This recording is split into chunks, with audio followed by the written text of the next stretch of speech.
The Mike and Tony Show is intended for a mature audience. Listener discretion is advised.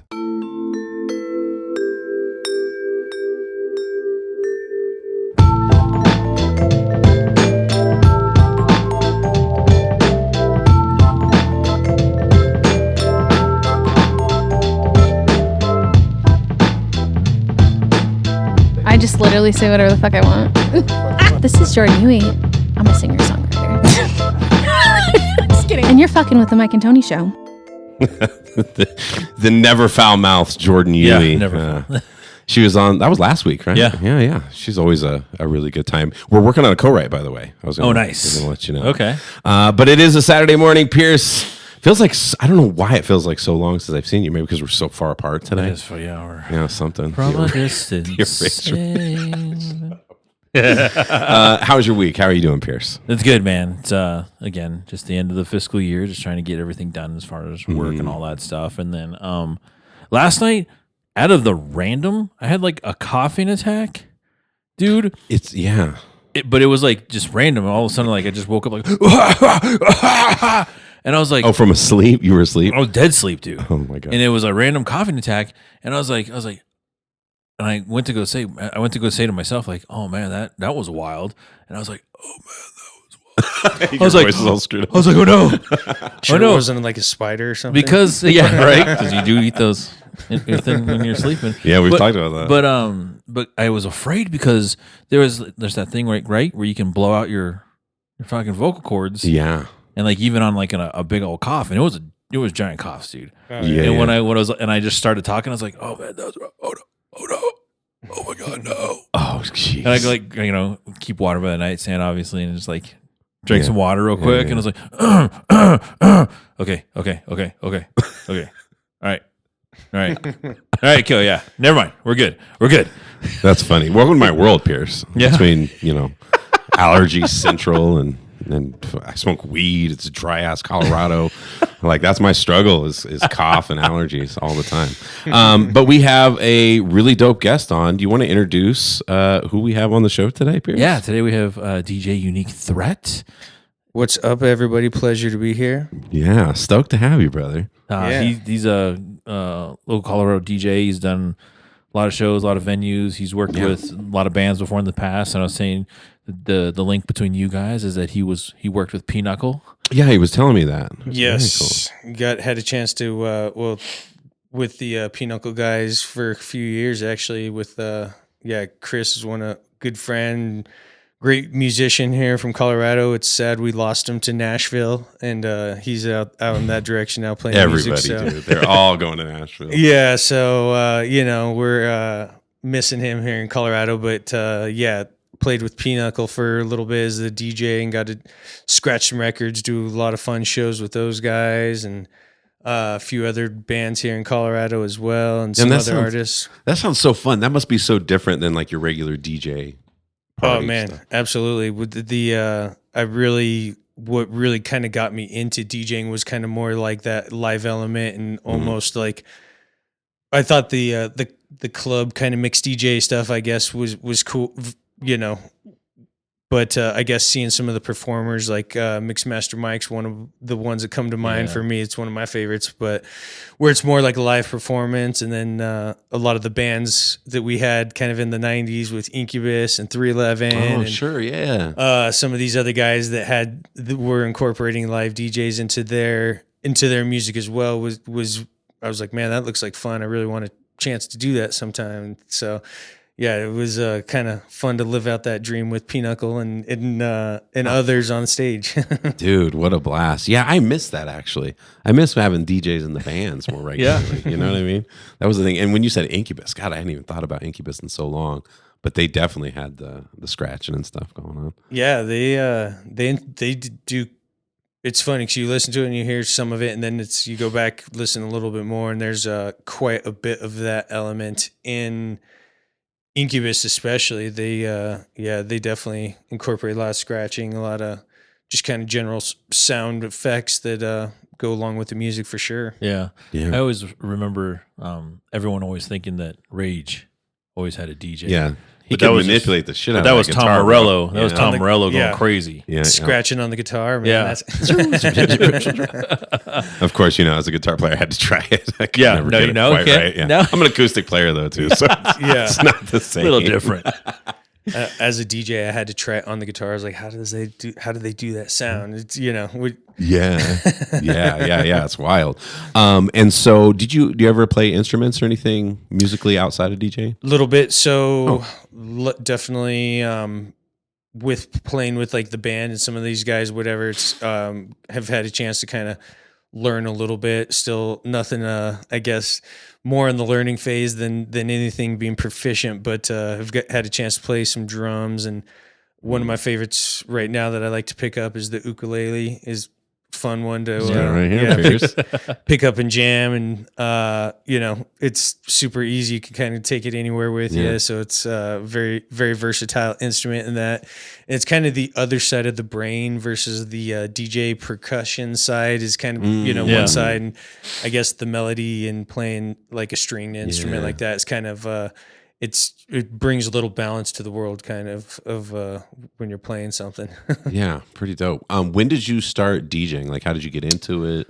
So almost pretty distinct. I mentioned Mixmaster Mike. I actually went to, I'm a big Beastie Boys fan. I dragged one of my buddies to a show because I was like, oh, Mixmaster Mike's going to be there. Maybe the Beastie Boys just are going to like jump out of the curtain and, jump in the show or whatever. Because I think they only played a handful of times here in Denver and in the area. And it was always either like sold out or couldn't go. So anyway, had these hoop dreams, and I'm like, oh, maybe the Beastie Boys are going to pop out, and didn't really know what I was getting into with just going to the show. And then got to see Mixmaster Mike jump on stage and just tear it up with, he was just throwing records and scratching, and just, the hour and a half long show seemed like 15 minutes with him. Just, wow. I could have watched that all night long. And I was like, I don't really know all of what's going on up there, but I know that I'm going to do that.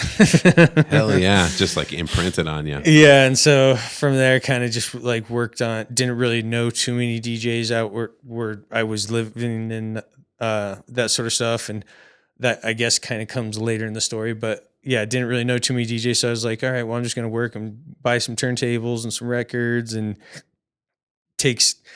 it's quite the investment when you were getting into DJing back in, the 2000s, buying all the different gear versus kind of what it is today. Yeah. Anyway, so everything's more in one kind of thing, or like, you can like a lot of where things are going, I guess, is like the controller or CDJs, or I don't know. There's still there's still quite a bit of turntablism, inspired mixers and gear stuff too. But back, I guess, if you wanted to be a scratch DJ or learn how to scratch, you had to buy a little bit higher quality needles and like a scratch mixer and some of this other stuff. In those particular times, not to date myself too much, but yeah. And so it took a little bit more skin to get in the game. So it wasn't something you can, you didn't just kind of do it on a whim, as much as I guess some of that happens more today. But that being said, it's also, the learning curve of scratching and mixing by ear, and some of that stuff is also, it's great to learn it in all different styles that were back then and are today and everything else. But yeah, it definitely took a little bit more when getting into the gear and that sort of stuff. But yeah, once I kind of got into it and really enjoyed kind of the technical scratch kind of battle side of DJing, which kind of it's like the turntablism stuff, like that's, I guess, what also led me to doing stuff with the bands and stuff a little bit more, because I kind of wanted to use the turntables as an instrument and stuff. And also realized, down the road, it's like that stuff's fun, but as far as like to have longevity in the DJ game, you're gonna have to like mix it up and I guess become a little more well-rounded as far as what the people want, kind of thing. Core group of people. Yeah. So yeah, rocking parties has always been, and digging for records and finding new stuff, and just listening to music has really been a big passion of mine, which is I think a pretty core element of DJing. If you're not, listening to stuff and having, getting inspired by different things, then it's kind of, you're going to fall into a rut of sorts for sure. Yeah, for sure. Man, that's really interesting. That's one of the most interesting parts to me about DJing is the collection of the music. Yeah. Like going through. So when you first start off, you probably have barely anything. Well, it's you have kind of an idea of what that looks like. I guess for me, it was more trying to work hard enough to buy, each record. So each single, for instance, you're looking at about anywhere between $5 to $10, sometimes $15 for just a single. So as a hip hop guy, you would generally be buying 2 of those. So you have like instrumental on one and vocals on the other, and you can kind of like mash it up.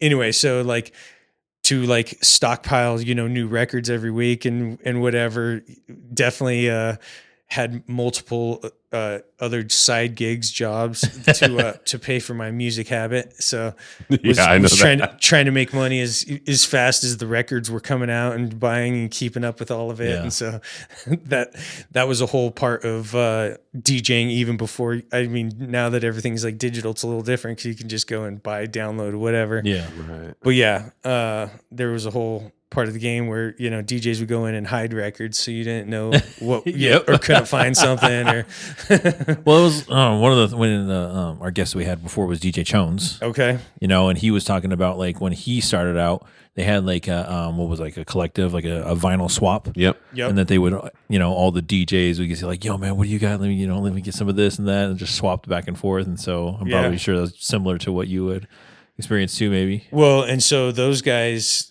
like, they were definitely a lot more organized, and DJ Chones, shout out to him, and the Denver DJ school here in Denver and stuff as well. I just had that shirt on earlier. Those guys. Well, so Chones is one of the guys, 'cause like I said, didn't have too many people where I lived, but he was doing stuff on the radio, and they were probably one of the few groups or that were doing some like really cool DJ stuff, hip hop especially, not only with the radio mixes, but then they had their own show. It was like the Radio Bums. Sunday nights, and the Radio Bums, all those guys. But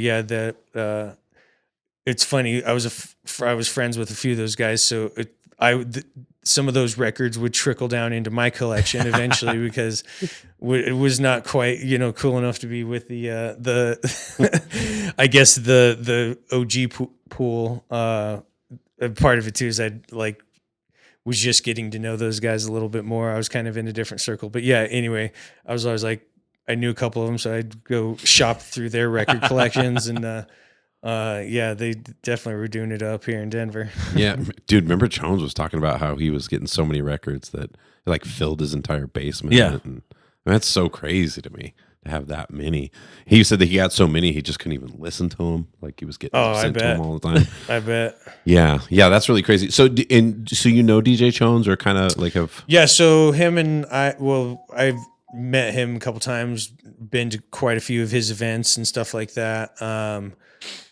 We've kind of rubbed elbows here in Denver, have not really ever like hung out too much personally. But he's always been one of the guys, I guess, that I was listening to and kind of inspired, especially not really having too many people, but also kind of put me on the path. And that's where I've met some of my other like great friends and other DJs, and Denver's kind of a big small town when it comes to that, where there's like there's a few different circles, but a lot of us still talk and work with each other. And so I'm friends with, a few of the guys in their circle. One of my good homies, DJ Mars, he's been doing a lot more work with DJ Chones and those guys. And Frank, I've just been kind of a little busy in my own world, and I've like moved up further north, so it's like I don't get out to support some of the stuff as much as I used to, and I've kind of my lane has changed a little bit once again with some of the stuff that I do, but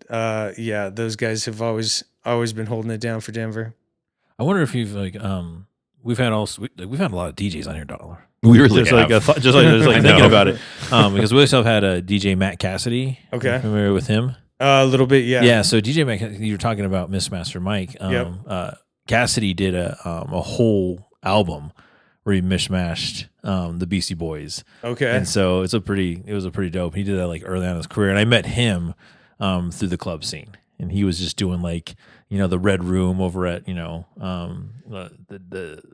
downtown. Yep, then, I remember. Yep. And then Sweet 200 and all those other clubs and all that stuff too. So yep. But being a club DJ is not really your best thing that you like doing, or well, no, I definitely I guess have gone through different phases, and a lot of I guess one of the big phases was doing stuff with the bands and doing practicing and playing music and doing shows with those guys, and we were doing a few shows at some points a week or whatever, and so was kind of busy with doing that plus other work stuff or whatever, and I guess some other DJ friends, DJ Is and B Money, they would come in and frequent one of the places that I was working, and I would talk to them, and they invited me to come and play some music with those guys. Nice. It was the Funky Buddha at the time. Oh yeah, yeah, dude. And they were doing like the Thursdays over there and stuff. So I went over and played a couple Thursdays and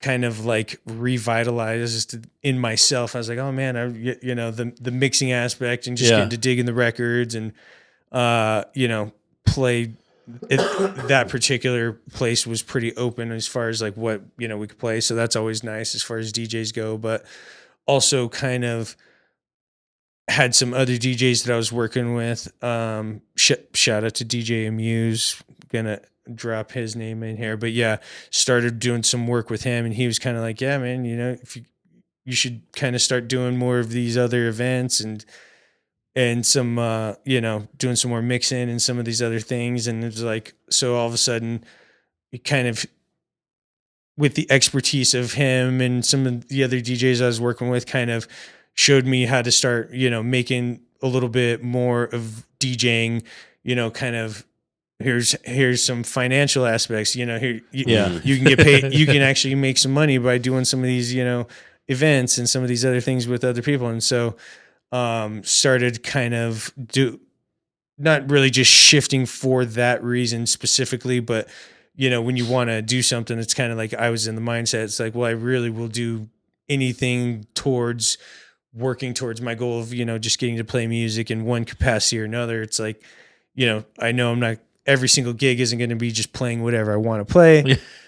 Sure. A lot of it is making sure the crowd's happy, and especially like somebody's wedding or something like that, it's kind of like you got to you take a backseat as far as like you bring your technical skills to it, but you also want to make sure that they get to have the day that they want, and you get to use your skills, instead of me being tucked away in a restaurant somewhere like thinking about DJing. I'm working with it's so funny, doing it as far as using my skills and playing not necessarily what I would listen to myself all the time and whatever, but also strong appreciation for the music that does bring people to the dance floor. And there's a whole it's a real, like, I guess, funny pull in what you like as a person and the music you listen to, and then also kind of what brings people to the dance floor, what is, where's music going in general right now? What are the trends? And,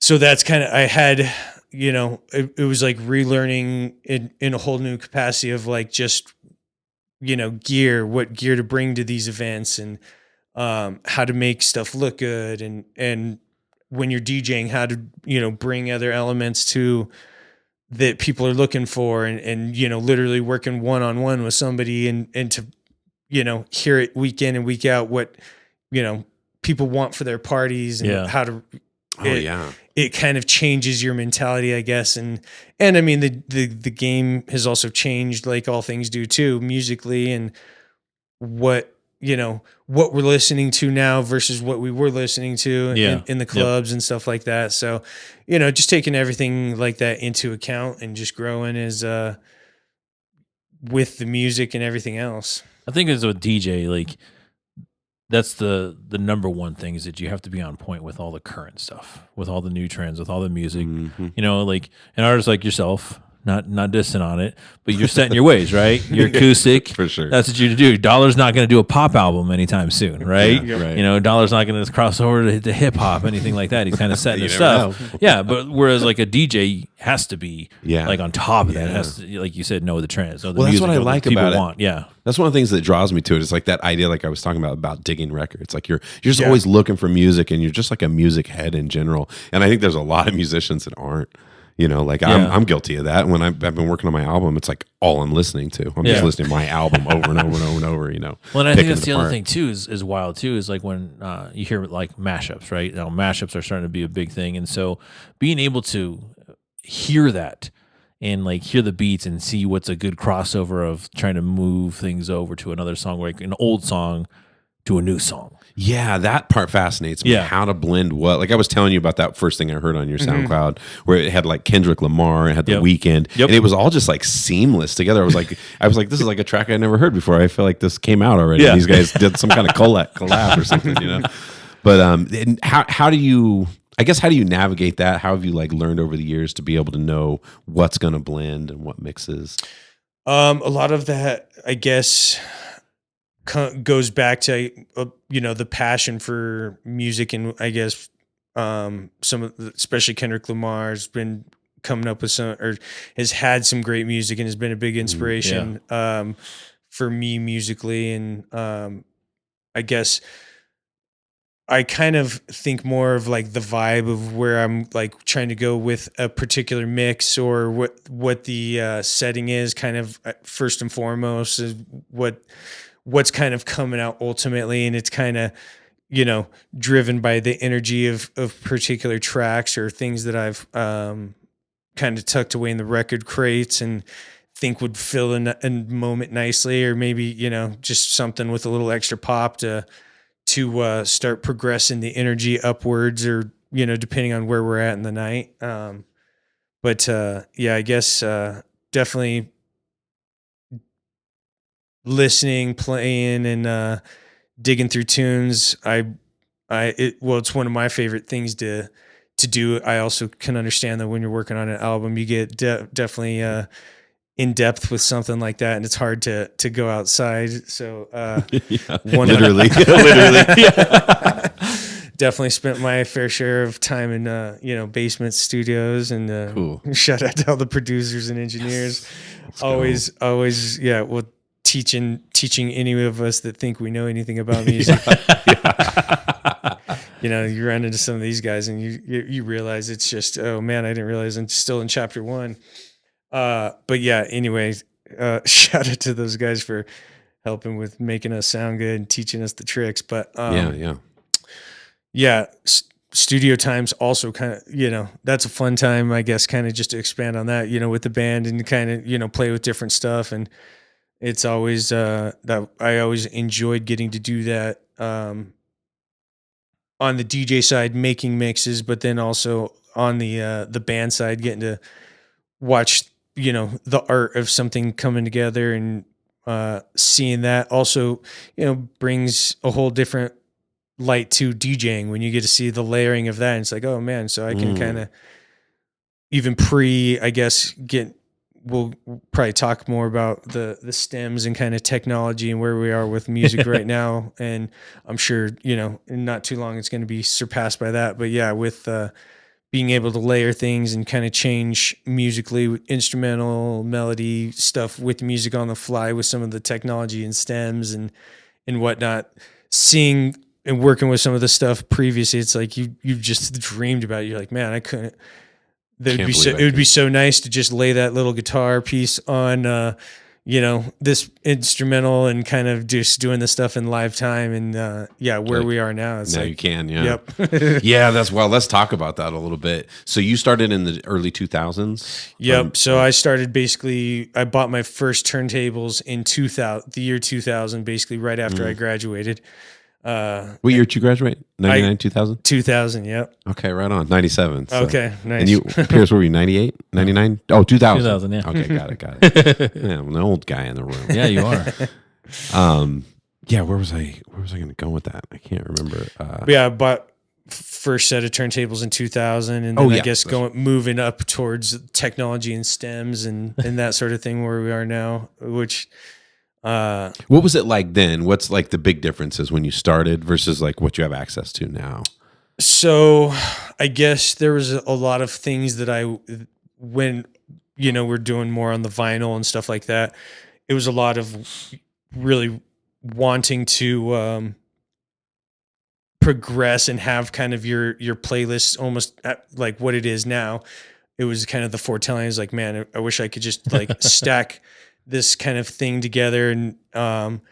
And part of it too, with actually hauling records around, a crate, you're looking at like 50, 60 songs or something like that. So, that's like maybe it's about 2 hours, 3 hours, depending on how quickly you're going through your records. So yeah, you would usually have to bring out a few crates and, I guess, so just the aspect of, having like your whole collection with you versus just a couple crates. Cause you're always bound to be like, oh man, I wish I had that one record with me that's sitting on the shelf or whatever it is. So like, I guess, fast forward to today, it's like that never happens. You just have everything with you all the time for the most part.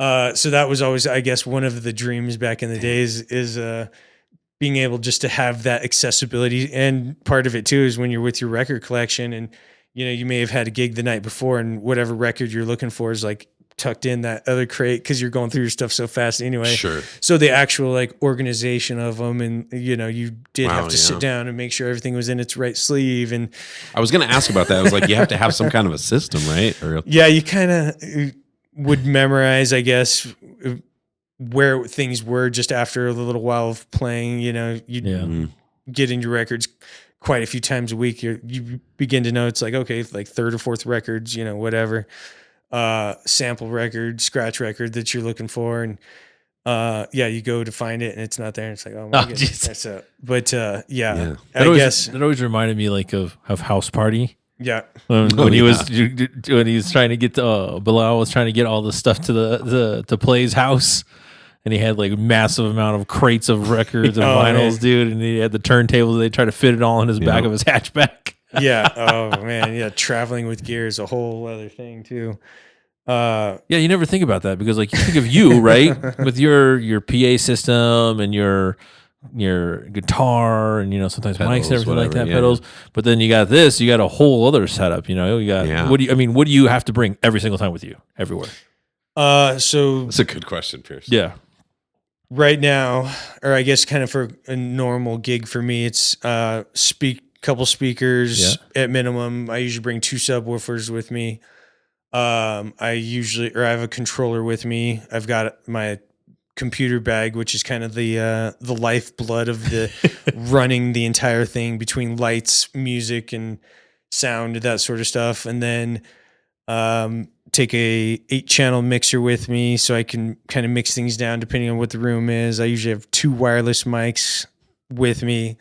And then lights, I usually am taking gig bar, something along those lines as far as kind of general lighting. And then I usually bring some intelligent lights and some up lights with me. And so I've got it pretty well configured where I drive a Jeep Grand Cherokee. So, and I kind of look at it, anything that I'm driving, it's like, oh, well, how much can I? Yeah. What's kind of the square footage in the back? It's totally. Most people go to look at the engine. I go to the trunk and pop it open. How much space we got? I'm like, okay, we could fit all kinds of gear in here. Yeah. That's what I was wondering. I was like, okay, as long as you're not rolling around that hatchback, dude. That would be impossible. Do you ever have to, like, I know it's a silly question, table?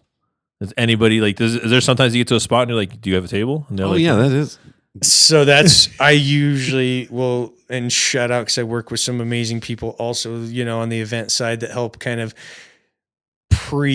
make sure things are taken care of. Not necessarily in a yellow M&M kind of way, but you'd be surprised at how many of the venues you show up and there's, stage but no power, or I know that too. Yeah. Or there's, all the stuff, but there's nowhere to load in. So you have to load in, Walking forever. Half a mile away, rolling your gear down the street or, so figuring out, I guess, going into some of these gigs, what those challenges are and how to navigate. And the table is funny enough, you'd be surprised again. A lot of these places, they have kind of what they need and what they need only. So you go to look for an extra table and there's, they're all out for merch or whatever. So, there's quite a few venues that'll have, sturdy, good tables for DJing and stuff like that, but usually have to, double check and make sure.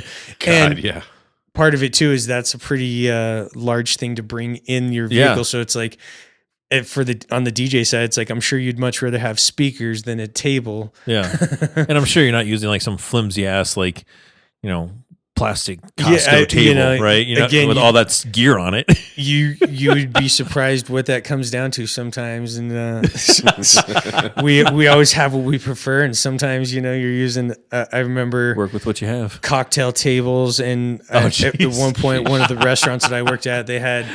The drink racks they used to put all the empty glasses in or whatever. Those things were the best, most sturdy things to put on top of tables. So it's like those became a part of the collection somehow. I don't know. I can't remember exactly how.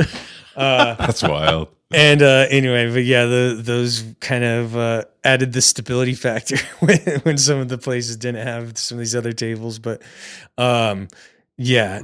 That's you always go back to the basics with some of the stuff. I bet you've seen you've done a lot of like parties and stuff like that too. Yes, house parties and things. Tons of house parties. It's still to date one of my I guess all-time favorite things as far as just the energy and the there's nothing like a good house party with your friends or sometimes people you just met. That's one of, if I've got a weekend where sometimes gigs fall through or get weathered out, whatever it is. And sometimes you got all the gear in your car. It's like, all right, well, let's go party. Whose house or, that's dope. Damn. Throw a little house party somewhere. And, a lot of DJ friends in the circle, come through and we'll just kind of have, 5 or 6 DJs. Being that lucky person at your house, just a bunch of DJs and shit. Damn. Well, that's what I was telling him one time. Back in 2000, I went to Chicago, and back in the day, I was super into like Euro trance and house and bass and EDM, all that stuff. Like I was really into that, and I'd gone to his DJ spot store in Chicago, and when I walked in, I was number one. I was just like, oh my god, oh yeah. There's vinyls everywhere. There's CDs everywhere.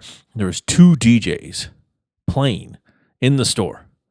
Like just going like back and forth and then playing all his music and stuff. And I was like, oh my God, this is amazing. And it was just like, it's quite the vibe for a record store for sure. Yeah. And it was just one of my most favorite experiences, like looking for vinyls and CDs. And I remember coming home with like, at the time, I didn't have anything to play a vinyl on. And I remember coming home with like 5 vinyls, and I was like, I don't know, I'm gonna play these, but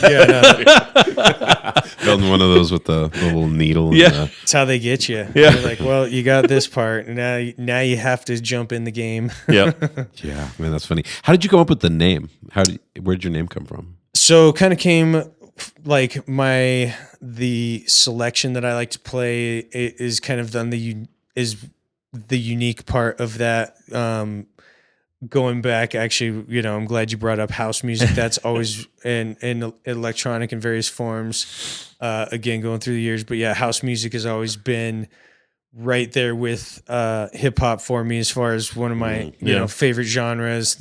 Like when I'm actually going to parties and whatever, went to a lot of had a lot of friends that were house DJs and stuff like that, and they be taking me to parties to see. Man, I guess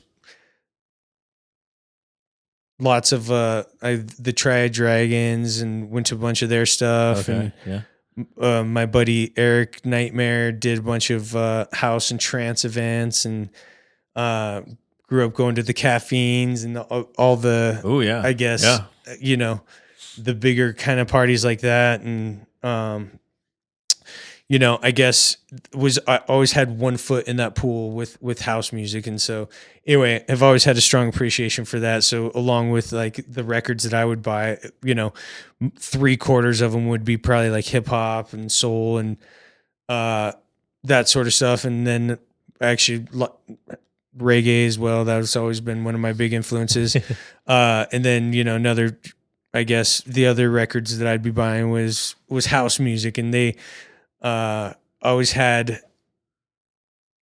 seemed like some better stuff in stock with the house music, and some of those labels were doing a great job of keeping the music up in the record stores, and there's some great record stores in Denver. But yeah, I guess going off on a little tangent about that, that's always been, I've always had that kind of draw. So like going back and forth, even I guess in my house party stuff would be half of the set would be house, and then the other half would be hip hop. So it was kind of the unique, and then I was when I was thinking of the name, I was like, man, that's with DJing and stuff. Everybody, there's so many people had copies, or the next week there'd be somebody else with this, and I was like, well, I need to have like another little part to like the name to have just something a little different. And so I was like, well, I kind of like the battling and the, that aspect of DJing. So I was like, unique with kind of the style, but it's like, can always come with some scratches and stuff like that. And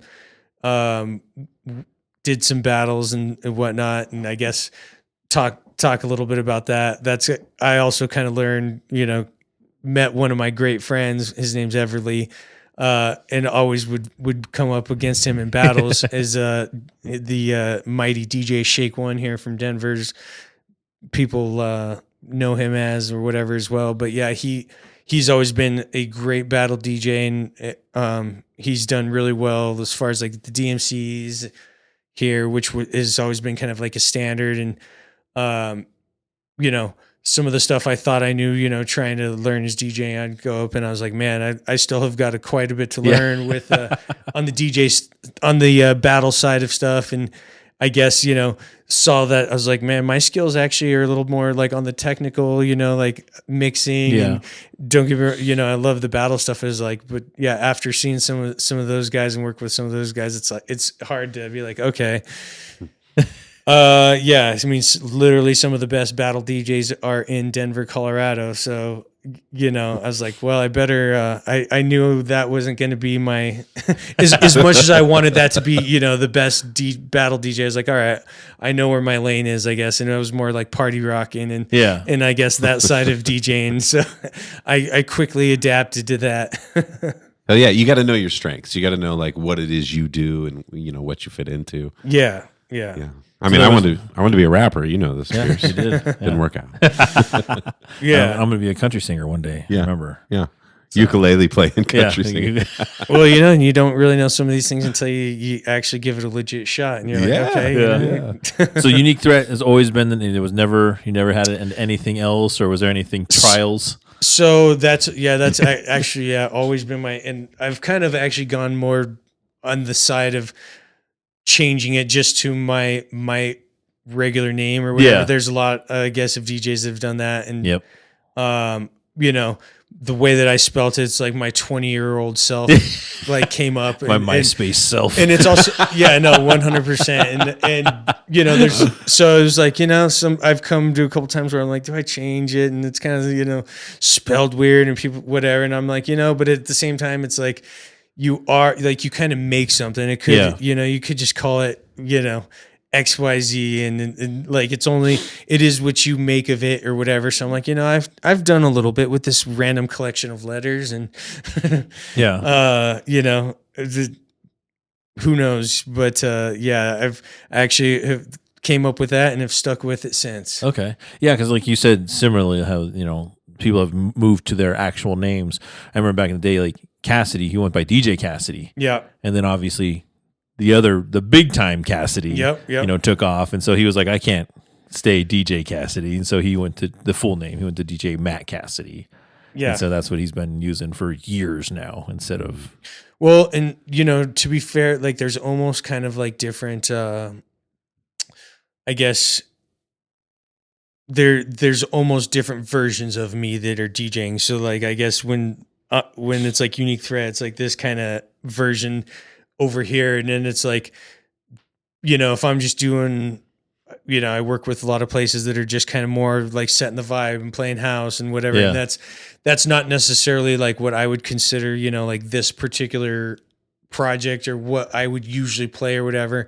So I guess, going back to the DJ thing, it's like, well, am I kind of like multiple brands in the same, thing? Yeah. And it kind of really is, because there's a, whole group of people that just know me by my name while I'm DJing. And there's a group of people that know me by this, so it's almost like having a different, different personas and whatever. But it's like, you can kind of take that hat off and put it on over here. And it's like, these people aren't necessarily going to be expecting, a rager during,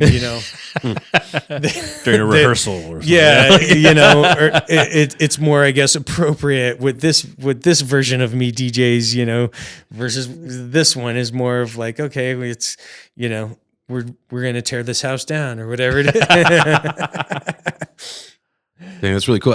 Have you ever had like crazy stories happen? House parties or shows or? Oh man, it's the craziest things. Lots. Well, I guess. So I played with shout out to Slaughterhouse Roots, reggae rock group here for a while. And I won't maybe everybody in the band and those guys all know, but anyway.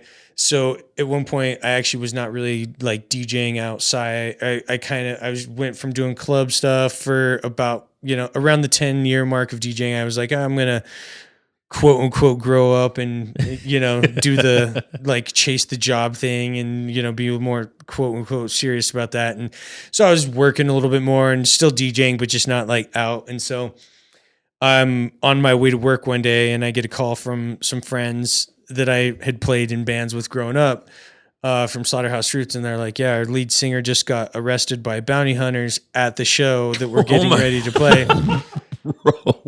And the show, so they're doing sound check and stuff. And the show wasn't for like another hour and a half. So it gave me time to run home, grab my gear. And they're like, yeah, you want to just come and jam and do some scratching. And, we're just going to kind of jam out for our set. And, and so I was like, oh man, I'd love to, just the itch, wild. The itch was there for the music. And it was so just grabbed all my gear, ran down there, jumped on, plugged in, and jumped on stage. And there's actually a video on YouTube if you want to, if you dig deep enough, but of that particular night of us jamming on stage. Cool. But that was kind of one of those funny things. But also simultaneously, it worked out where me and the guys connected, and they're like, oh man, that was, we all meshed and bonded and stuff. So I ended up working with Slaughterhouse Roots for like a year, 2 years, something like that, and played a bunch of music with those guys. That's dope. So you worked with a couple of reggae bands then. Yep. I like that. Yep. And it's similar to like the hip hop and stuff. I guess it's when you're working with those guys, it's, a lot of the same guys are working on different projects or shows or working on this show. So you get to know everybody pretty well. And so, that's kind of what reconnected me with the P-Nuckle guys as well. And so once Slaughterhouse kind of fizzled out a little bit, whatever, I started doing more stuff with those guys, and that kind of, started, a 3-year journey of doing more stuff with the bands. And every show is pretty crazy with like Incapacity. That's also actually, so playing with Slaughterhouse, we opened up for the Dirty Heads. Nice. That was the first time that I had met those guys and whatnot. And that kind of turned into a whole other relationship with some other reggae and other projects. Such a small world, Pierce. And, working with Pierce now on some of the stuff and some of those guys and whatever. But yeah, it's funny when these different things, happen and you meet people or whatever. And, that's, you never know when you're going to meet somebody else in the journey that's going to be influential to what you're doing or help you out, or you work together on a project or whatever it is. And I guess that's the kind of the secret sauce of keeping everything going. You're just always finding great people to work with. Yeah, that's a theme that comes up with pretty much all of our guests. Is like Yeah. it's that community, that network, Oh, yeah. collaboration with other people. It's so crucial to everything, It is. everything art related. And I think the big thing too about that is just being like obviously open minded, right? Mm-hmm. You know, and being up to doing new things, being up to meeting new people, and that's always been obviously my thing. Yeah. You know, and so that's how You I met think. Mark, right? Yeah, right. That's how I met Mark was through Patty, you know, and then, you know, obviously doing things with, you know, Dave and the Dirty Heads and stuff like that. And then you've even done stuff with 311, right? Things like that too. A little bit. Yeah, I used to do some stuff with. We'll shout out Mike Patty, if not you know, to anybody who's not familiar with him. But he used to do the Pure.org and stuff like that. So yeah, in part of my journey was actually shooting photos and helping with some of those projects when bands were coming through Denver. Yeah. So got to meet a lot of guys again that were, you know, inspirations for getting to play music, and then also kind of coming in around in some full circle moments, which is always a little bit of a mind bender, you know, when you get to work and do some stuff with people that you're like really inspired by their work in general. So it's quite amazing how that happens sometimes. Well, I was saying on the podcast one time, like when we were down at Reggae Rise up in Vegas, and Dave wasn't playing at that show. The Dirty Heads weren't playing at that show. He just did a pop up, so you know, for his merch and everything. I remember he gave us the backstage patches so we can go backstage and go take pictures and stuff like that. So similarly, I did that. I was taking a whole bunch of pictures, and and I remember Dave like, you gotta go on the stage, dude. Go on the stage, man. Yeah, I forgot about And I was like, oh, and it was when Revolution was playing, and I love Revolution, right? Yeah. And I just remember I was like sitting there, I was like, oh, I was just like in awe, just staring. Staring, and then I was like, by the time like he was done playing, I was like, "Oh shit! I didn't even take one fucking picture while I was up here, dude." I was like, I didn't do nothing up here, man. I got a whole bunch of pictures down in the pit area, you know, being up close. Nothing wrong with being in the moment either. Yeah, that's almost like the biggest compliment, you know. Well, when you're for a band, but anyway, I think just as a person, when you're at a show or when you're truly enjoying something like that, and it's like, man, I didn't even.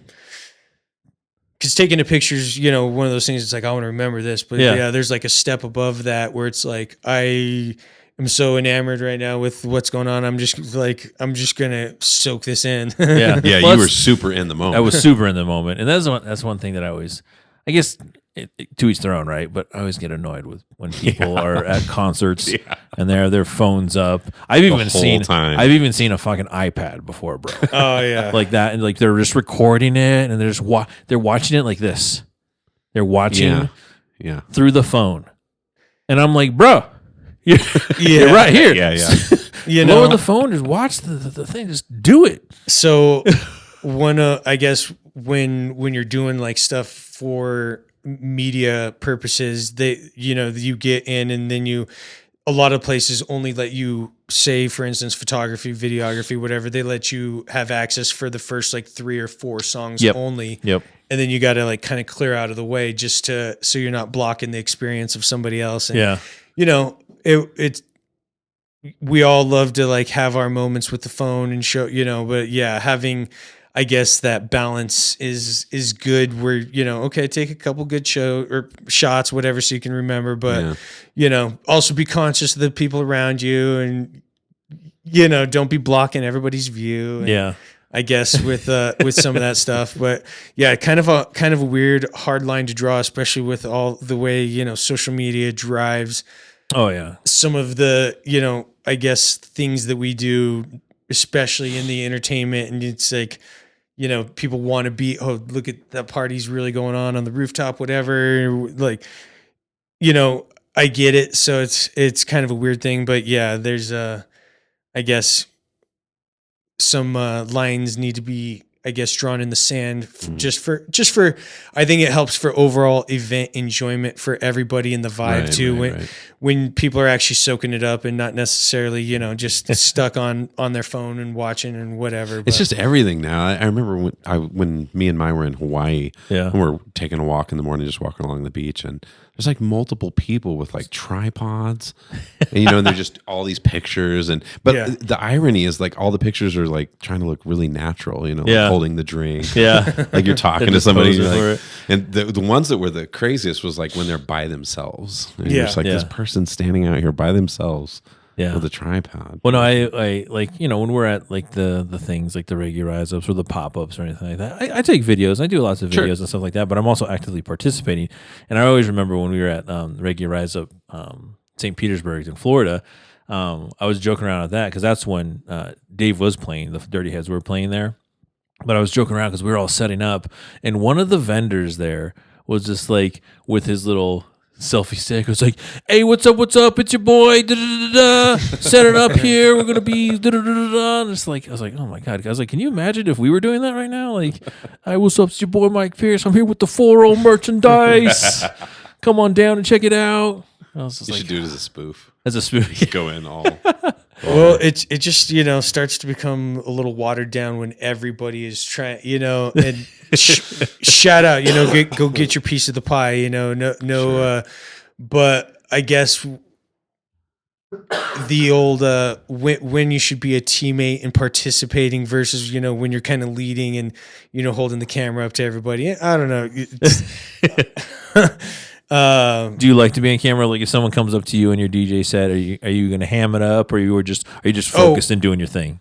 A little bit of both. Like a lot of times, I don't even necessarily see because people are very, that's I guess the other thing is people are really quick with the cameras and hiding it as they're walking by, or so you also kind of never know when you're going to be on camera, especially when you're doing something. So you always got to kind of make sure to keep that in the back of your mind for some reason. But, I guess going back to, with, I guess where I'm at, it's not necessarily like a lot of people are just having a good time and capturing the moment. So I, more power to that. Like I, definitely support everybody enjoying themselves, and especially if it helps whatever, play venue that I'm DJing at, or cause, party, whatever, whatever the situation is.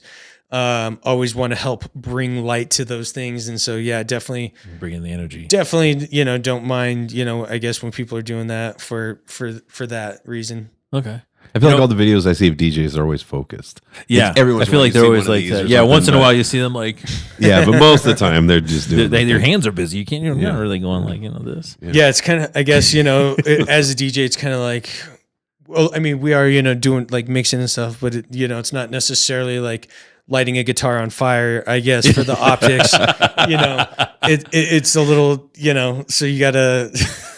Can you imagine that? It's like now Mark's gonna like switch it up. He's gonna dip his hands in something and just like whoosh and light it up and just like light his fingers up and start DJing, like little flames coming off everything.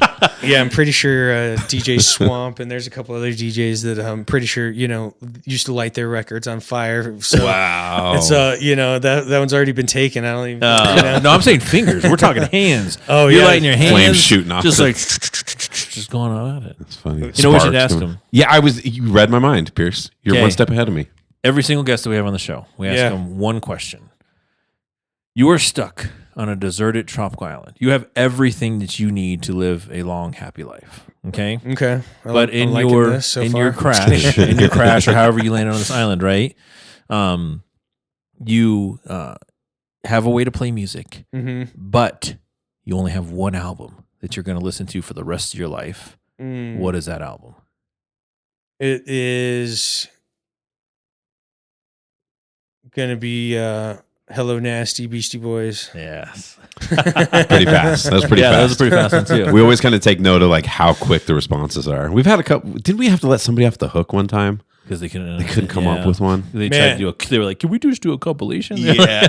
I mean, I'm a huge also like going to the Reggae Revolution. Like Pacifier is one of my favorites. Those guys have some great records. And I guess one of the reasons why that particular record comes to mind is because it's very much like multi-dimensional. Like you can it's like a choose your own adventure type of record. Yeah. You can be going down some straight like, hip hop MC stuff. And then they also have a whole part of that record that's just kind of jamming out and spacey and, like some just kind of funky sounds. So it's got, I guess, for my ADHD kind of brain of, having different things going on, that's one of my favorites, probably go-tos. Hell yeah. And so for reference, Tony's So what's your guys'? Yeah. Bob Marley, Catch a Fire. Okay. I just love that And then one. mine was Earth, Wind, and Fire, Gratitude. Okay. That's Yeah. a great Which record. both of those 70 came out stuff. in 73. Yeah. Wow. Okay. Some old records. Yeah. Yeah. Well, that good period of time for music. Yeah, absolutely. So what kind of interest do you have outside of DJing? What else do you do in life? Like, what are your hobbies, things that you enjoy? So I guess music's obviously kind of like not even just on the DJ side, but I also love going to attend shows, getting to support my other friends that DJ and that are in bands.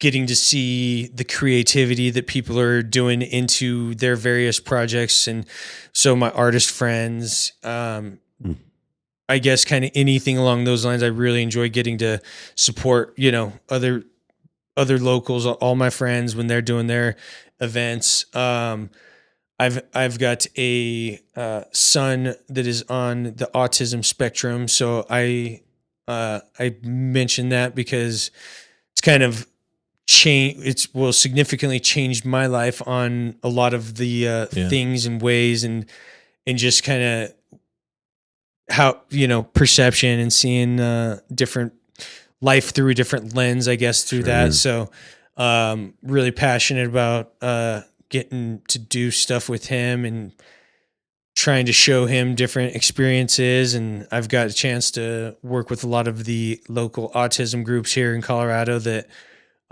is also a great community, kind of full circle, have helped us out with resources, and also, getting to go on the full circle side, go back and help them, with either like DJ stuff or music, whatever kind of things that they've needed. How old's your son? So he just turned 12 this year. Okay. He's one more year. He'll be a teenager. So he, good luck. Grown up very quickly. It seems, just looking through pictures, and it's like was It's mind blowing. just a couple of years. I was like, man, he was like half the size, and Yeah. Well, that's me too. Mine will turn 12 in like 2 weeks, literally 2 weeks. Oh man. And so, yeah, same thing. Looking at those pictures, you're just like, dude, you were just a little ball of mush. Yeah. Like not that long ago. Dude, my kids are 14, 16, and 19 now. Oh, just wild. I would say it's like a time warp for you, I imagine, right now with just it's true what people tell you when you have a younger child. They're like, enjoy these years because they go quick, and it's true. You're kind of like, oh man, whatever. It's kind of hard. And then fast forward, it's like all of a sudden it's like, oh man, they're young adults now, and yeah. You're like, I miss that little stuff I used to complain about. Well, like the difference too, like I only have one, Yep. So it's the first and last every single time. Yep. It's the first time they're doing that, and it's the last time that someone's going to be doing that because I ain't having no more kids. Yeah. That's what you were saying. Yeah, I'm right there with you as far as does not appear that, I don't think that I'm going to be entering in any relationship kind of, I guess, anytime soon. I should knock on some wood or something. Anyway, but I'm kind of right there with you. We've actually brought somebody for you to meet today. Yeah. Open up the closet door over there, would you, Pierce? But yeah,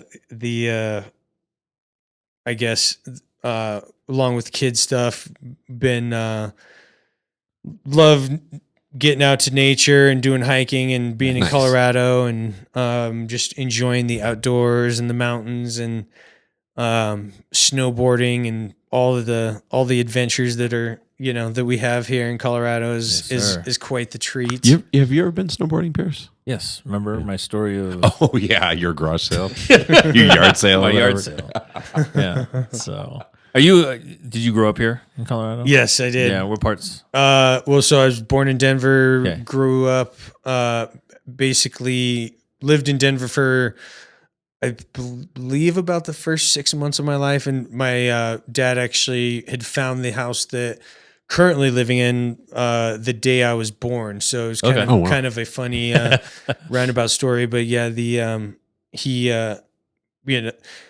in those days there was not cell phones and stuff like that. And Yeah. so the realtor's like, oh, you got to come check out this place. And so he went, while he was doing that, I decided that was the day I was going to be joining the world as well, which was also not the same year, but I share a birthday with Notorious B.I.G. as well. Oh, Nice. all right. May 21st, shout out, first day, Okay. Gemini's in the house. Yeah, so my dad had found the house or whatever. So anyway, by the time all that went through, it was, a few months getting moved in up there. But that's in Fort Lupton, Colorado, Okay. which is currently where I'm at. My dad sadly passed about 4 years ago. So after that had happened, I kind of was spending a lot of time going back up there, and it eventually just moved back into the house to work on it and kind of have home base up there. And so been just running the operations out of Fort Lupton. Fort Lupton's been growing up there too, huh? Yeah, it's been growing quite significantly the past few years, especially up there. I think it's almost slated to double size in the next Wow. few years, if I remember correctly. But yeah, they've been doing. It's Colorado in general. Yeah. Too. Well, it's like everything's getting pushed up north now from everywhere else is filled up. So Yeah. it's coming our way. No Yeah. upcoming projects, upcoming shows. What do you got going on? So I am do a lot of private events. So I've got a lot of like weddings and stuff. So shout out, if anybody's ever needing assistance with their wedding parties of any sort, do a ton of that stuff. I also work with the booking group that does federales here in Denver. Yeah. And they, and so I do a bunch. I'm one of the residents there. Usually I'm there a couple times a month, upwards of once a week, kind of depending. I also do Halo in Denver Tech Center, which is a rooftop lounge, and I've been there a few times a month as well. Those are kind of the places I've been splitting, I guess, time for quote, normal residency type gigs. Yeah. They've treated me well, so I always like to, work with good people and not trying to spread myself too thin with, just put in time with good people. So I do a lot of work with Federales and Halo. You can follow my Instagram stuff. I always try and post what's going on where and that sort of thing through either that or the Facebook and whatever online platforms. But Uniq Thret, UNIQ THRET. So it's spelled a little bit different, but Uniquely. yeah, exactly. I was like, gotta have something that's hard to steal. Yeah, and Mark's been like one of the crucial people whenever Dave comes out from the Dirty Heads, getting set up at Federales and everything. Because like you said, he's like one of the resident people there. So it's always nice to get there. And that place is a great place. Just the whole setup. It's on a corner spot. The whole setup. The open concept of it all. Yeah, no, it's a great venue here in Denver. There's DJs Friday, Saturday, most of the day, closing down the bar those nights. But the having the patio area, and it's I like it because it's not necessarily like a pretentious nightclub type situation vibe, and you can be you don't. People dress nice, so I'm not trying to give like the wrong but you don't necessarily have to be like, dressed to the T's to enjoy yourself out there. It could be a little bit more casual, or you could, when you're out bar hopping with the friends, it's a big stop for people to come in, and they do a funny thing where, you get a shot mainly of tequila because because it's Federales tequila bar, but they've got other options for other people. But yeah, you get a shot glass that's frozen, you throw it at the bell, kind of kick off a night with your friends, or you can have one of your friends that doesn't have very good aim buy the round for you. Whatever kind of mix you can do. But yeah, it's I like all around, and music wise, they're very open with what the stuff that we get to play. It's always fun and upbeat, and we crank up the vibes a little bit more as the night goes along. So lots of great DJs in there. What kind of gigs? So you do a wide variety of stuff. What kind of stuff is your favorite stuff to do?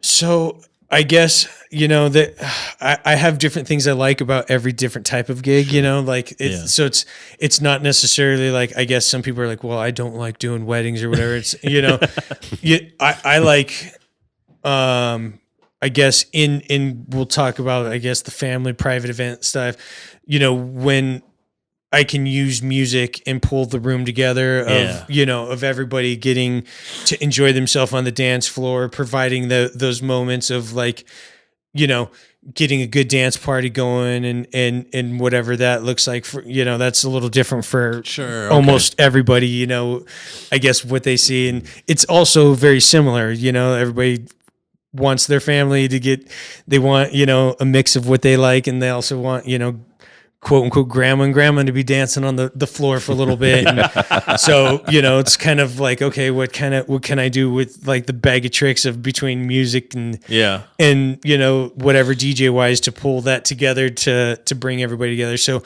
I guess on that side of those things. And I also like help building the look and the lights. And, I've gotten a little bit more intricate and involved with the lighting. Yeah.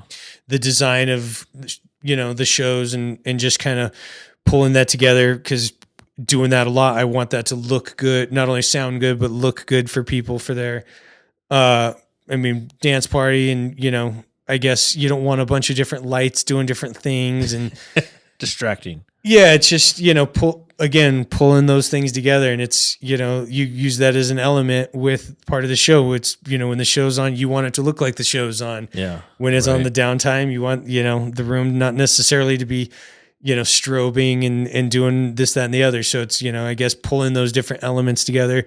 I like to see that kind of magic happen for those events and that type of thing. And then also, I guess more towards on the club gig side is is really nice, because you get to tap into music a lot of times that isn't necessarily appropriate for a wedding or a private event.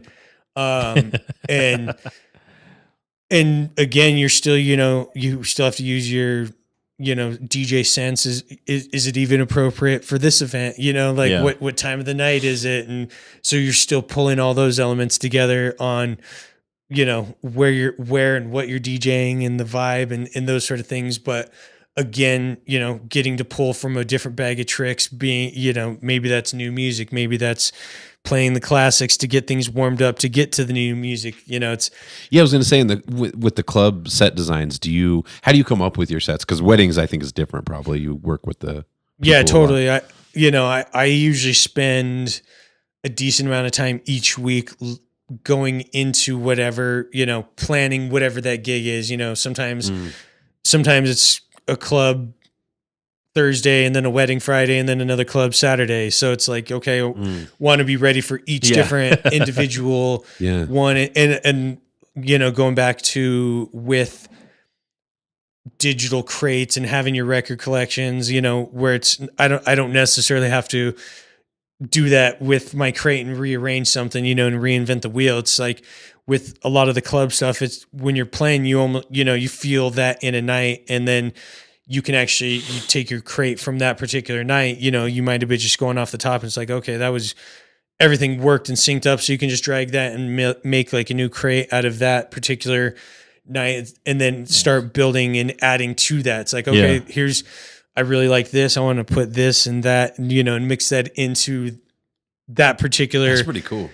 idea, or whatever. And so a lot of it is, and even so it's like, I don't necessarily, for better or for worse, you're never really going to hear me play the same set twice ever. Yeah. You know, there'll be elements of it that are like sprinkled in or whatever, but it's for the most part going to be catered to what the event is, the people, you And know, the vibe and I like stuff. to Yeah.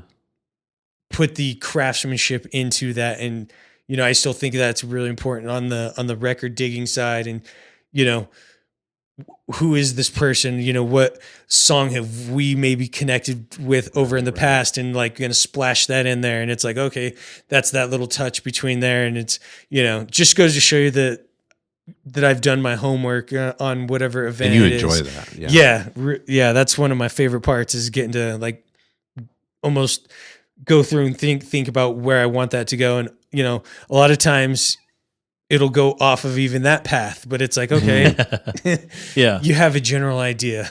Well, I've always thought, like, as a non-musical entertainer, the responsibility of you guys as the musicians, as the entertainers, is crazy, because, like, you know, if it's Tony Dollar and he's playing his set, people are going to expect, you know, a Tony Dollar set. But if he's going somewhere where it's totally new, then yeah, the vibe is different. He has to kind of react to the group. And same with you, like with, you know, with DJing, right? Yeah. You have to, you know, see how the flow is going as far as the music, how people are reacting and everything like that. And you know, with just, you know, if you want to try something new, or if you want to stick with the true and tried and true that you know that everybody's going to jam with you, is always as a risk. And I think, like, you know, especially like with Tony too, right? When you're playing at a gig, you know, you have covers that you can do, and you can go with that, you know, but you're like, but I want to kind of venture off and Oh yeah, do no, something new. And it's like, I relate to that stuff a lot. Of like, over the years, it just became clear. It was like the gigs went so much better when I would pick up a lot of covers. And at the beginning, I was like, no, this is all original. I'm only doing my stuff, and it only goes so far. And then you start realizing, like, dude, I'm an entertainer. I'm here for these people to have a good time. You know, not for me to just. well, that's what I'm saying. I can too. sit in my like, corner at home and play my knowing songs. that, right? Having that mindset, saying like, I'm here for these fucking people. They're here to jam. They're here to have a good fucking time. Yeah. You know, that's my job, is to have them have a good time. My job is not to be like, yo, this is something new. Why don't you try it out and check it out? You know, like, no. Well, and you know that those opportunities arise through the night, and it's like a tool in your belt. You know, it's like you're much better having the full tool belt. And, you know, it's like, you know, we'll start with the screwdriver before we get, you know, into the power drill or whatever it is over here. Right. But, you know, especially, you know, lots of appreciation for the acoustic guitar and a lot of the people. I mean, we do have a very similar aspect when it comes to kind of the vibe aspect of the venue that we're in, or the place and whatever. And it's like, Reading the rooms. we can kind of guide them professionally to where we want that to be. But sometimes, you know, you got to kind of redirect the train a little bit to get like, okay, let's get on this track. And then, okay, now I'm driving a little bit more, you know, it's like, we got over here, and now it's okay. A little give and take too, you know. Like, Yeah. give them the song they want. Now check out my new one. Yeah. Oh, totally. And that's, you know, that's when and I guess from, you know, you always got to kind of put yourself in the people that are watching that are at the venue, that are watching you, that are there to see you, that are there to catch a vibe. You know, taking yourself out of kind of the equation is always, I feel like, a strong suit for, you know, you have all these different things that you like and, you know, you can do and whatever, but it's not, you know, going back, you know, you don't need to necessarily flex right off, you know. you go in and you figure out where everybody's at, and you find that, you know, okay, here we are, people's heads are bobbing. It's like, to me, when I'm, you know, in a place where it's like a cocktail place, they might as well be breakdancing. If their heads are bobbing, that to me, I'm like, they're in, you know, like it's like, that's just as good as if they're doing head spins on the floor, you know, whatever it is. Right. And so it's like, you start to get everybody, and you know, the shoulders, and then you can start, you know, bringing up and changing whatever. But that's, you know, that's, being able to bring your influence is like a person bringing energy to the party or whatever is very important. I feel, that's one of the things that, that sets me aside, I guess, from that's one of the things I know how to help and bring in control. And when I'm in a party, I can jump in right at level 10, or, I see we're down here and we need to guide our way up there. Like I feel one of, the stronger parts of what I can do musically as a DJ when I'm like rocking a party or doing something like that. Now, last question. Yeah. What is a song that when somebody comes up to you and does a request that you do the eye roll, that you're like, fuck, dude, this song again? Like my Freebird. I guess the biggest eye roll as a DJ is when people will request something that you're literally playing already, and they won't even necessarily realize it, but it's like, they're like, I mean, Bad Bunny's like has been one of the popular ones. It's kind of, as far as I'm not the Bad Bunny army. Shout out to them. Everybody in the world knows who Bad Bunny is. Yeah, for sure.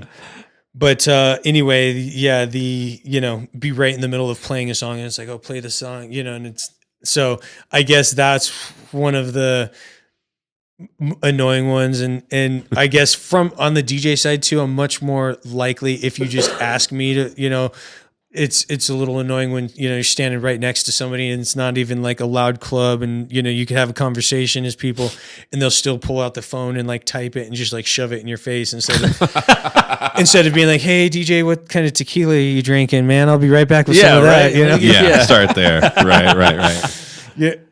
There's a lot of people who have to learn how to finesse the game still, but now for fun, next time I go to Federales, I'm going to do that to Mark. Just be like, Bad Bunny. Put something on the phone, Bad Bunny. Yeah. Just a picture of the song that he's playing right now. I'm just going to go like, yeah, that definitely will get the DJ's attention. What do you say, Pierce? Dang, this flew by. We are down to the last 14 minutes here. Yes. You want to hit a little bit of those fun facts? Yeah. So again, fun facts are back. Send them out every Friday.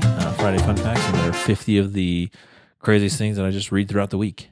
And so, okay, yeah, if you want to be a part of it, hit us up on Instagram, DM us, Facebook, any of that stuff. Let us know if you want to be part of the fun facts. So yeah, what do you got, Dollar? I was trying to pick between these two. This one's crazy. There are stars in the known universe that are cold enough to be touched by the human hand.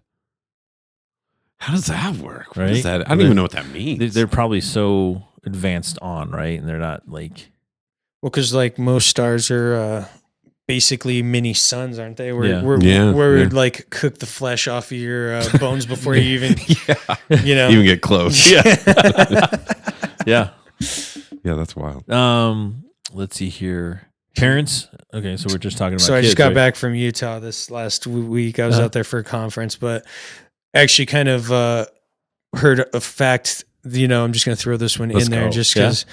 So the Washington Monument in Washington has a stone from every single state. Not sure if you knew that or not. No. So that's one of the facts. The stone from Utah is actually the only stone that does not have the correct state's name on there. Oh, because they were calling it, or at that point, it was they were working with the Mormons for it to become a state or whatever. So I believe it has the what is it? It's called the desert something, or anyway, it's not actually Utah. Does not actually say Utah on there. It is something else besides Utah. The only one that is in the Washington Monument. That's wild, dude. I love it when guests bring their own fun facts. I'm full of. Here we go. Humans are not the only species that can dance. Talking about music, sea lions have the ability to move their bodies to the rhythm of an external beat.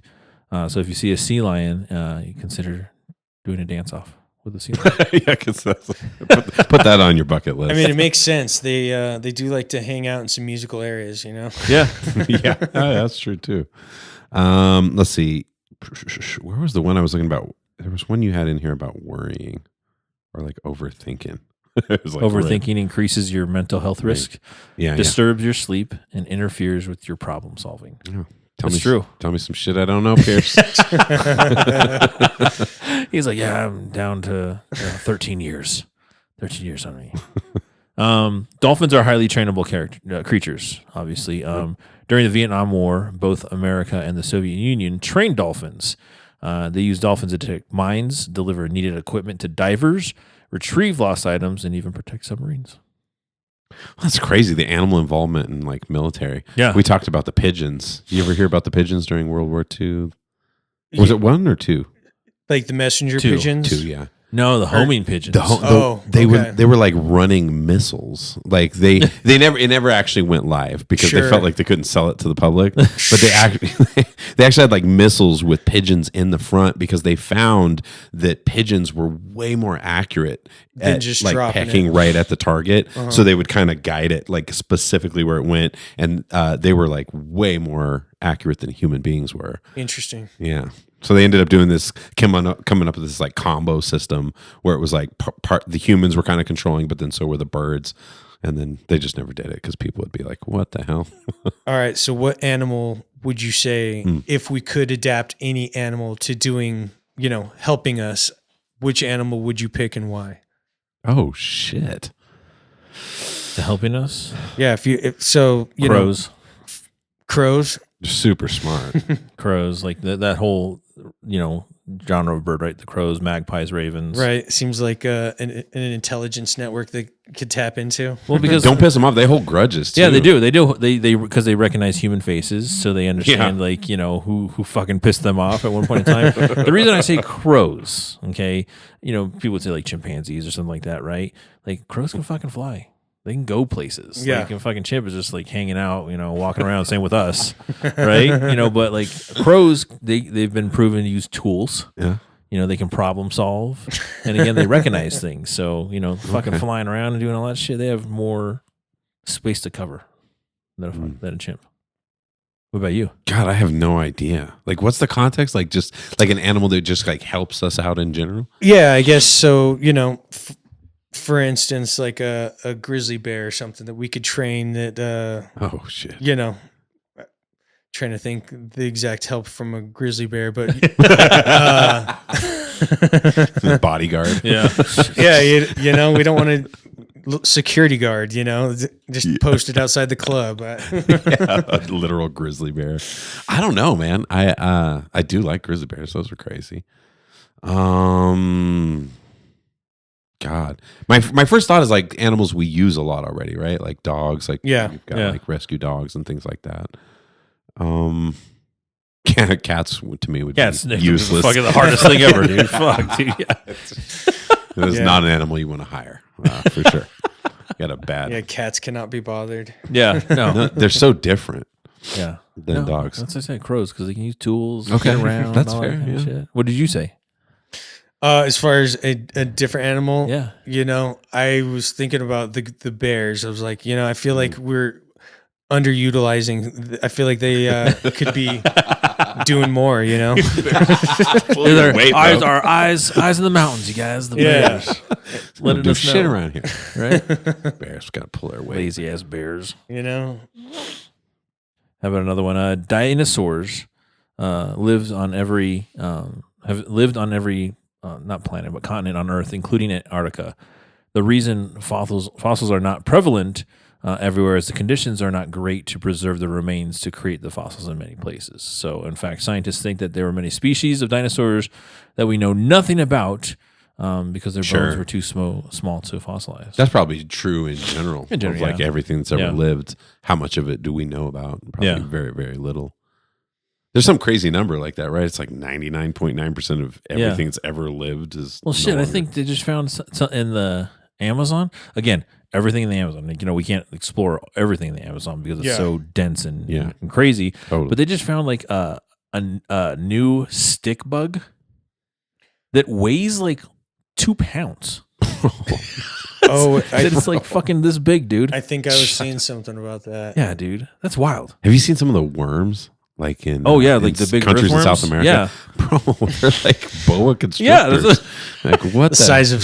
Well, I'm still impressed. Just the information that the archaeologists are able to pull from some of the things when they come across these dig sites, and the laser technology that they're, maybe that's LiDAR. I don't know. Yeah, exactly. the LiDAR, yeah. The exact, but yeah, just the information and some of the details that they're able to pull from, we hardly know some of the things that happened, 300-400 years ago, much less millions, hundreds of years. Well, that's my thing too. I studied a lot of that back in college, back in the day, and it's like I tell Pierce all the time, like you have to take some of that with a grain of salt. Yeah. Like I remember them teaching us about Gigantopithecus. We've talked about this a few times, and there's these in-depth drawings, these giant, massive animals.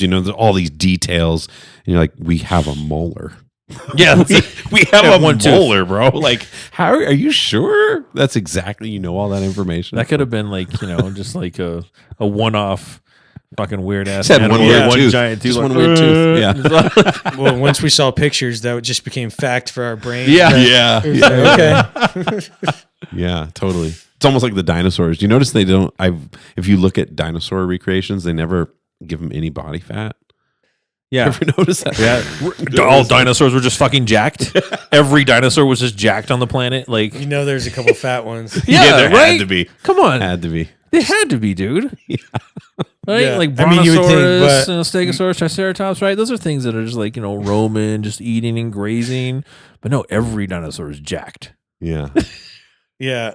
Well, I guess at that period in time, though, too, if the strong definitely, you had to be strong to survive. I'm guessing the slow ones did not do very well. Yeah. Oh, that's true. Yeah.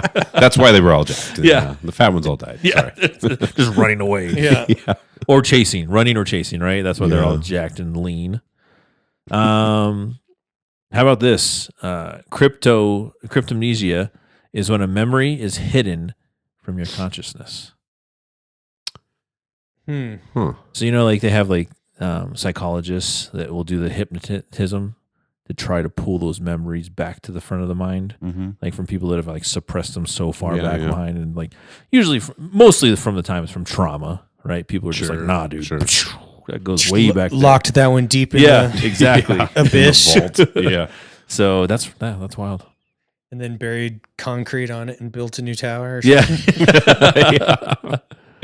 If you, you're pretty tall, I think. If you are at least 6'2", you are taller than 94%. I say I just made that one. Yes. Yeah, I just barely missed it, Pierce. I'm like 6'1 3/4", buddy. Yeah, sorry, you're under that 90. Ruined my day. The narwhal's tusk, often compared to a unicorn, right? It's not real. It tells the scientists how old the animal is and the living conditions that it had each year. And so, similar to the tree, the tusk grows a ring each year. Oh yeah. So that I think is wild. Like deer, elk, like all those kind of they shed their horn, their antlers like all the time. Yep. But not like a narwhal, or even cows, right? Cows don't even shed. Kind of makes sense. It just gets bigger. It's adding to the fray up there. Yeah. Yeah. Yeah, that's wild. There's the variety of animals on the earth is so crazy. You look at everything like that. There's just these giant things just growing out of the fucking top of their heads, and they're used to ram into each other when it's mating season. Oh, like tangle each other's heads or even up. like fucking ram, like when rams go at each other. Like, and there's like the sound that those things make when they hit each other. Like, fuck, dude. Yeah. Yeah, I've watched too many of those. I was just say I've got to witness that, and I just watching it felt like my head was hurting. I was like, just out of sympathy or something. It's like, oh man, I don't know how you guys can keep doing this. I'm like, she's not worth it. There's another one somewhere else, bro. Just yeah, it's wild to watch some of those. And you ever seen the ones where they just hit really hard? You ever seen one of them just get totally disoriented? Just like, oh, He's yeah. like, just standing around like punch drunk, like wobbling, facing the wrong way. She's not worth it. It's yours, bro. It's yours. Yeah. Lincoln actually had a bodyguard on duty the night of his assassination. John Frederick Parker had already arrived late for his shift. He then decided to take a break and get a drink at a nearby saloon during the show. during his absence, that's when John Wilkes Booth came in. This is the untold story behind the story. Yeah. That's crazy. So I can't imagine how the lapse in security contributed to that. It sounds like everything was up to par. Up to par. He was late. He decided to He's like, fuck it. Yeah. duck out and go to the saloon. He was late anyway, so he's like, I'm just going to go to the bar. But then, like, what was that gunshot? and then even that, right? He was going to go to work after he went to the bar. I mean, checks out so far, but God. That's really wild. That dude fucking forever changed history because he was running late and felt like. I mean, I'm sure there was a bar right there too. If you think about it, it was like basically a playhouse there. Yeah. Why did he have to go across the street? And just like that, Pierce, 242 episodes down. Yes, sir. DJ Uniq Thret with us today. Man, thank you guys for having me. It's been an thanks for absolute coming pleasure on. getting to chat with you. Yeah, for sure. You have to come back again. Oh, I would love to. It feels like it's like all the things I was thinking about. It's like kind of scratched the surface. And anyway, Totally. lots of fun stuff that is happening, other stories and all the things. So Where should people go to get to hear your music, to find out where you're going to be next, all that good stuff? So I guess going back to, I've got SoundCloud, Mixcloud. The best place to kind of like centralize that stuff is probably through my Instagram. That's what I update the most. And once again, that is UNIQTHRET. And luckily for me, it's usually just my face when you pull that up. So anyway, if you go there, that will have the access to information for the other stuff. Lots of mixes. I like to record stuff when I'm out. So anyway, yeah, that's kind of the central location for that stuff. Hell yeah, brother. And with Sure, that, I'll be Don, it is a wrap. Cheers. Thanks, guys. Cheers.